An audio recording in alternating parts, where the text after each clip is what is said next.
मेरा नाम है Rupal Chaudhary, under 20 junior world athletic championship की ब्रॉन्ज और सिल्वर मेडलिस्ट। मेरा silver medal 4x400 mix relay में था और ब्रॉन्ज मेडल 400 मीटर इंडिविजुअल में। और मैं एक छोटे से गांव शाहपुर जैनपुर की रहने वाली हूँ और मैंने सपना देखा या जिद की, हदों को जुनून में बदला और फिर पीछे मुड़ के नहीं देखा जब तक मंजिल नहीं मिली। ये तो शुरुआत है, सफर अभी बाकी है।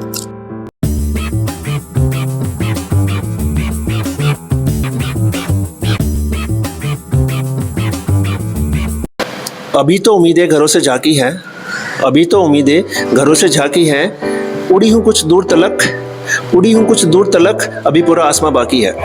दोस्तों नमस्कार, स्वागत करता हूँ आपके नए इंस्पायरिंग स्टोरीज के एक नए एपिसोड में। तो दोस्तों आपको बताना चाहूँगा, क्या आप सोच सकते हैं कि मेरठ के एक छोटे से गांव से निकलकर एक लड़की वर्ल्ड एथलेटिक चैंपियनशिप में एक नहीं, गौर फरमाइएगा मेरे शब्दों पर, एक नहीं दो मेडल ले आएगी। जी हाँ, मैं हूँ आज मेरठ के जैनपुर गांव में and the athlete which is who is sitting along with me, Rupal Chaudhary, और ये इनके पिता। इनसे बात करेंगे कैसा इनका सफ़र रहा।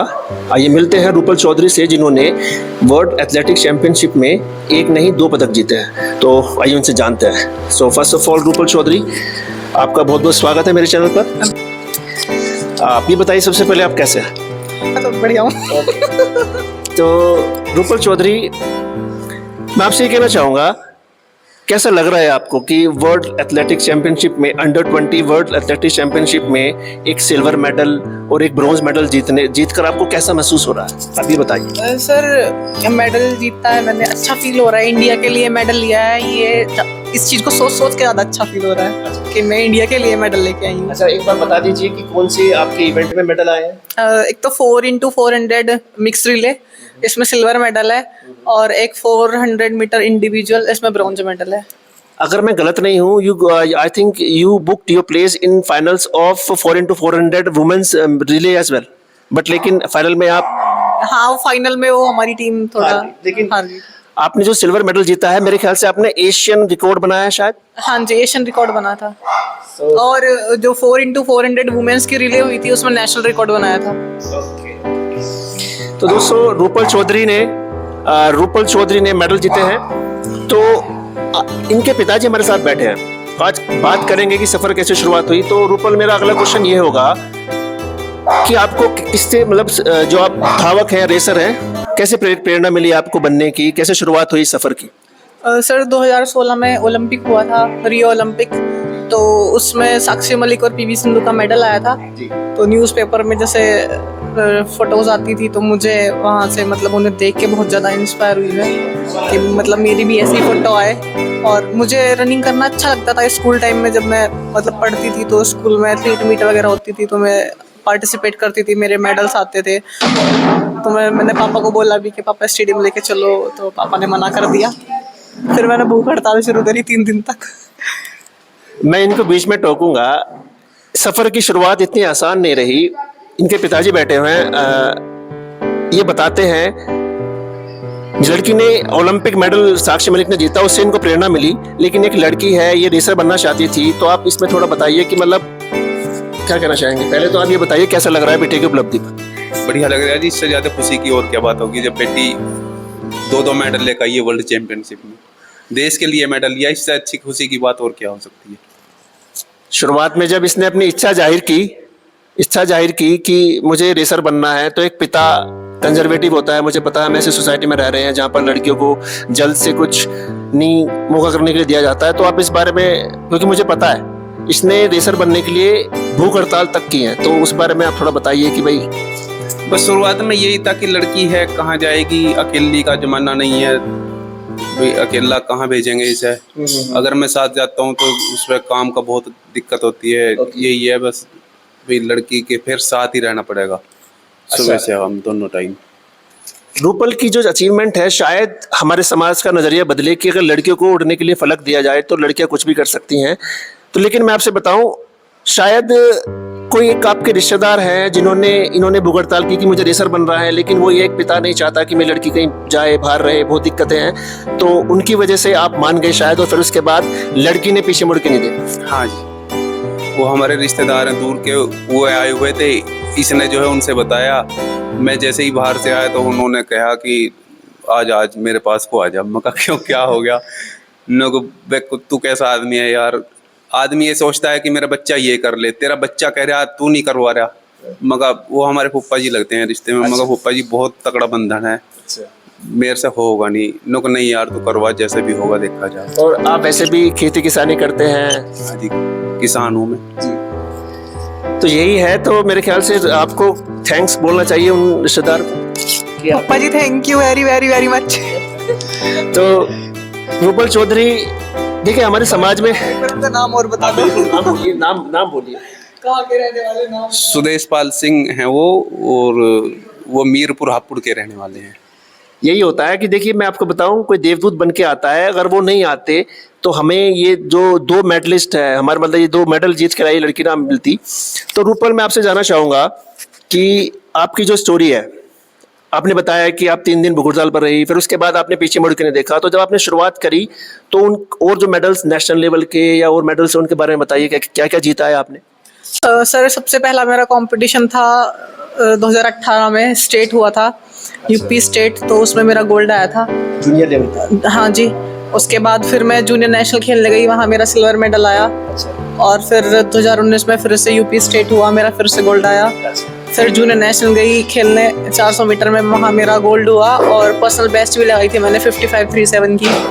उसके बाद 2020 में जूनियर नेशनल हुआ, मतलब यही स्टेट और नेशनल, इसी में से एक स्टेट में गोल्ड और नेशनल में उस टाइम मुझे ब्रॉन्ज मेडल आया था मेरा।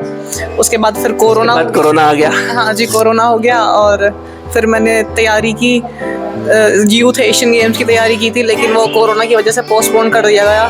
तो मैं यहाँ दिल्ली में हुआ था ओपन नेशनल 400 मीटर का, तो वो खेली, उसमें मैंने अपनी पर्सनल बेस्ट लगाई 53.73 की। और यहाँ मेरा, हाँ जी, और यहाँ मेरा गोल्ड था। ओवरऑल टाइमिंग को देखते हुए सीनियर और जूनियर का जो देखा था उसमें मेरा टॉप पे था। फिर मैंने यूनिवर्सिटी खेलने गई, मैं ऑल इंडिया इंटर यूनिवर्सिटी, तो वहाँ मेरा 400 मीटर में सिल्वर था।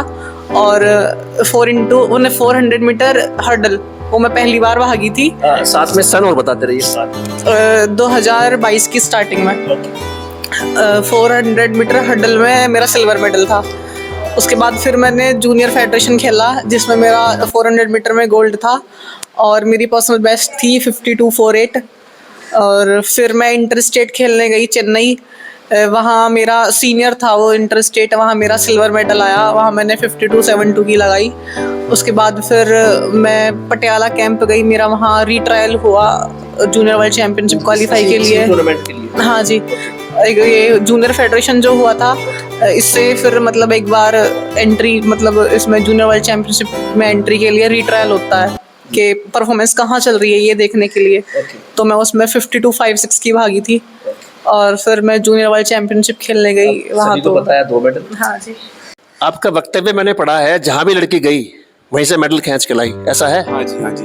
आज तक चाहे मीट छोटी हो, डिस्ट्रिक्ट होया हो, स्टेट होया, चाहे नेशनल होया, खाली हाथ कभी नहीं आया। तो आपका जो डिसीजन था कि लाली तू कर ले जो करना, तो अच्छा रहा। हाँ जी। अब मैं ये कहना चाहूँगा, देखिए आपके पास वक्त कम पड़ जाएगा, इनकी उपलब्धियों की जो फहरिस्त है बहुत लंबी है। मैं अभी देख रहा था कि जहाँ भी गई लड़की मेडल लेके आई। तो मैं अब ये पूछना चाहूँगा कि अब आप उस स्टेज में हैं, तो जो आपकी सक्सेस है, अगर आप पीछे मुड़ के देखते हैं तो किसको क्रेडिट देना चाहेंगे? क्योंकि हर सफल इंसान के पीछे कोई लोग होते हैं जो उनको सफल बनाते हैं, तो किसको क्रेडिट देना चाहेंगे आप? सर मेरे पापा और मम्मी मुझे बहुत सपोर्ट करते हैं, और पापा का सपोर्ट मेरे पीछे बहुत है। मुझे सुबह शाम लेके जाते थे ग्राउंड, और मेरे कोच आप यहाँ से बड़ी मुश्किलों से मतलब एक तरह से रोज आना जाना होता था? हाँ जी, मुश्किलें बहुत होती थी आने जाने में। और अपना कॉलेज के बाद मैं स्कूल में, मतलब छूट मिल जाती है स्कूल के साइड से, तो कुछ मतलब बीच में कुछ दिन चले गए, मतलब एडजस्ट हो जाता था, करना पड़ता था। लेकिन जब ये 2 मेडल आप देखती हैं, आप एक बार दिखा दीजिए दोस्तों, ये हैं ये मेरठ की रहने वाली बंदी है, मैंने आपको पहले बताया था, हमारे क्षेत्र से निकलते हैं, इंगित से निकलते हैं प्लेयर। ये मैं कहूँ मेरे से 15 किलोमीटर, मेरे घर से मात्र 15 किलोमीटर दूर गांव है जैनपुर, वहाँ ये है। और ये वर्ल्ड एथलेटिक्स चैंपियनशिप में आए 2 मेडल है। तो मैंने पहले ही बताया कि हमारे यहाँ छोटे छोटे गाँव से निकलते हैं बड़े बड़े खिलाड़ी। तो आपसे मैं पूछना चाहूंगा कि क्या इसकी जो उपलब्धि है और बेटियों को इंस्पायर करेगी कि भाई देखो रूपल ने ऐसा किया, समाज का एक नजरिया बदलेगा बेटियों के प्रति? क्योंकि आपको पता है कि अब अगर बेटी पैदा भी हो जाती है तो दिलासा दिया जाता है कि लक्ष्मी हुई है, घबराना मत। नहीं, बदलना चाहिए। अगर किसी बच्चे में हुनर है, करने का जुनून है, तो उसको करना चाहिए और घर वालों को करवाना चाहिए, सपोर्ट देनी चाहिए पूरी। ओके, अभी सपोर्ट का जो है वो बचा हुआ है। क्यों? क्योंकि बिना गुरु के शिक्षा दीक्षा पूरी नहीं होती। इसमें मेरे कोच का बहुत सपोर्ट है। कोच का मुझे लगता है कि पापा से भी ज्यादा सपोर्ट है, क्योंकि वो मेरे लिए, सिर्फ मेरे लिए दिल्ली विशाल सक्सेना और अमिता सक्सेना, वो मेरे लिए, मतलब मुझे प्रैक्टिस करवाने के लिए दिल्ली लेके जाया करते थे मुझे। और सुबह 3 बजे उठना, लेके जाना और फिर शाम को भी प्रैक्टिस कराना। अब मेरे लिए अपना ऑफिस भी छोड़ देते थे कभी कभी। और एक कोच सब बच्चों को प्रैक्टिस कराते थे अलग, और एक अकेला मुझे कराता था। मतलब ये चीजें मुझे लगती हैं कि अभी तो मेहनत किया आपने, तो अब आप फील कर सकते हैं कि अब आपके पास 2 मेडल हैं। तो वाकई आप अपने जो गुरु को एक ना गुरु दक्षिणा के रूप में आपने 2 मेडल ला के दिए। तो देखिए, मैं आपसे पहले बताऊं, बड़े खुशगवार माहौल में हम इनसे बात कर रहे हैं। अब आप ये बताइए कि अब आपने ये 2 मेडल तो ले आई, आप junior under 20 junior world athletics championship में, अब आपका नेक्स्ट टारगेट क्या है? मेरा नेक्स्ट टारगेट अगले ईयर वो एशियन गेम्स है, और उसके बाद फिर जूनियर वर्ल्ड होगा फिर से, और ओलंपिक होगा, ओलंपिक 2024 पेरिस। हाँ, मैं आपको बताऊं, ये काली में हुआ था कोलंबिया में, लेकिन ये वही इवेंट है जहां पर नीरज चोपड़ा ने गोल्ड मेडल जीता था भाला फेंक में, उस टाइम 2016 में। और आप जानते हैं कि नीरज चोपड़ा आज क्या है। तो क्या मैं देख पा रहा हूं कि एक मेडलिस्ट, ओलंपिक मेडलिस्ट यहाँ जैनपुर में बैठी हुई है लड़की? क्या लग रहा है आपको? सर हो सकता है, बिल्कुल, अगर मेहनत करेंगे हो सकता है सर। कोचेस का साथ रहेगा और पापा का साथ रहेगा। ठीक, तो मैं आपसे ये कहना चाहता हूँ। और अब आप उनके लिए क्या कहेंगी जो लड़कियां हैं, कुछ मान लीजिए कुछ खेलना चाहती हैं या कुछ ऐसा करना चाहती हैं जो उनको समाज अलाउ नहीं करता, या माँ बाप जो होते हैं वो जो उनकी संकीर्ण सोच होती है उसके कारण वो नहीं कर पाते? तो आप क्या कहना चाहेंगे आपको देखकर? सर सबसे पहले तो मैं ये कहना चाहूंगी कि फैमिली को, अगर उनका बच्चा अच्छा कर रहा है तो समाज के बारे में नहीं सोचना चाहिए। क्योंकि जो समाज आज तुम्हें गलत बता रहा है ना, अगर तुम अच्छा करोगे तो आगे जाके वही समाज तुम्हें अच्छा ही देगा, वही तालियां बजाएगा। तो समाज के बारे में ना सोचो, क्योंकि इनका तो कहने का काम है ही। आप अच्छा करोगे तो वो अच्छा कहेंगे। तो और लड़कियां जो करना चाहती हैं वो करें, फैमिली सपोर्ट करे उन्हें, तो वो भी रूपल चौधरी बनेगी जरूर। रूपल चौधरी और पारुल चौधरी, देखो मैं आपको बताऊं, मैं मेरठ से हूँ। रूपल चौधरी, पारुल चौधरी, अन्नू रानी, प्रियंका गोस्वामी, मतलब हमारे सौरभ चौधरी, नहीं और भी हैं लड़कियां। मैं पदक वीर लड़कियां बता रहा हूँ, जो लड़कियां हैं सिर्फ। ये मेरे मेरठ से निकली है, मैंने पहले बताया था भाई, हमारा मेरठ ऐसा नहीं है, इंगे छोटे मोटे गांव से निकलते हैं प्लेयर। तो हम बात कर रहे थे रूपल चौधरी से, इनके पिता हैं, पिता का साथ रहा। और अब जैसे आती हैं यहाँ पर, आपको खाने में क्या पसंद है? क्योंकि आप स्ट्रिक्ट डाइट फॉलो करनी पड़ती है। तो सर मैं डाइट वाइट कोई फॉलो नहीं करती। मम्मी के हाथ का, जैसे इस तरह से आजकल घेवर का सीजन चल रहा है, तो खूब घेवर तो मुझे मिला नहीं, क्योंकि मैं वो घेवर वाला टाइम कैली में निकाल के आ गई। अच्छा, हाँ जी, कैली बोलते हैं उसको। हाँ जी, काली कोली जो भी है। रूपल चौधरी की आपको स्टोरी अच्छी लगी, क्योंकि बिटिया ने वाकई देश का नाम, बल्कि मेरे मेरठ का नाम ऊंचा किया है और मेडल लेके आई है। आजकल इसका बहुत सम्मान हो रहा है। मैं तो चाहता हूं कि हमारे देश की बेटियां इस तरीके से करें और आगे बढ़ें, और ऐसे ही उनका माता पिता साथ दें। तो दोस्तों, अगर ये रूपल चौधरी की आपको कहानी अच्छी लगे तो इसको ज़्यादा से ज़्यादा शेयर करिए, लाइक कीजिए, कमेंट कीजिए। और if you have not subscribe my channel yet, please subscribe my channel for this kind of videos. धन्यवाद। मेहनत इतनी खामोशी से करो कि सफलता शोर मचा दे। यहाँ की माटी में कुछ तो खास है, जब तो यहाँ के लड़के लड़कियाँ विश्व भर में डंका बजा रहे हैं। अगले एपिसोड में आपसे मिलूंगा। धन्यवाद।